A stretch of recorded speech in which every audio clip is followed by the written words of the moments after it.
court. We're going to cross now to New Delhi, talk to our correspondent Navedita Kumari. Navedita, first of all, then bring us up to date with the very latest that you're hearing from the court. Yes, exactly. A tribunal court in Dhaka has sentenced former Bangladeshi Prime Minister Sheikh Hasina to death. She has been found guilty on 5 charges.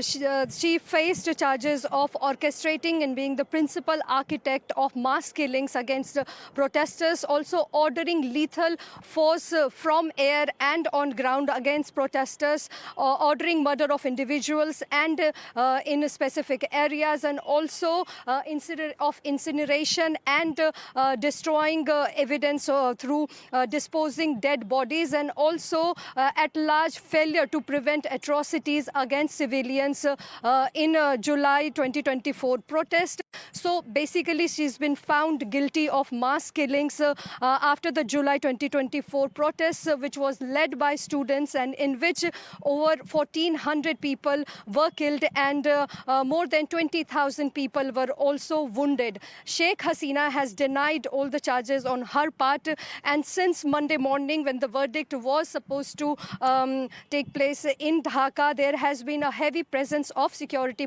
forces, and also hundreds of people have been in the streets of Dhaka. So security forces are trying to control any kind of flare-up after this verdict. Navedita, of course, Sheikh Hasina herself is there in India in exile. I mean, is this sentence actually likely to mean anything in the real term? For the moment, it doesn't seem like Sheikh Hasina is going or is willing to go back to Bangladesh to face these charges and face the death penalty.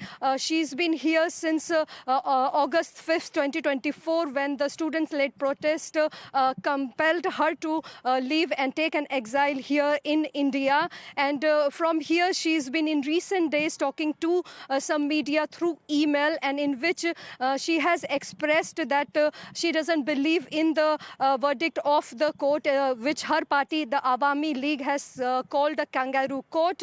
And more than that, she might have a bit of legal options available, like appealing in higher court or asking for clemency by the president.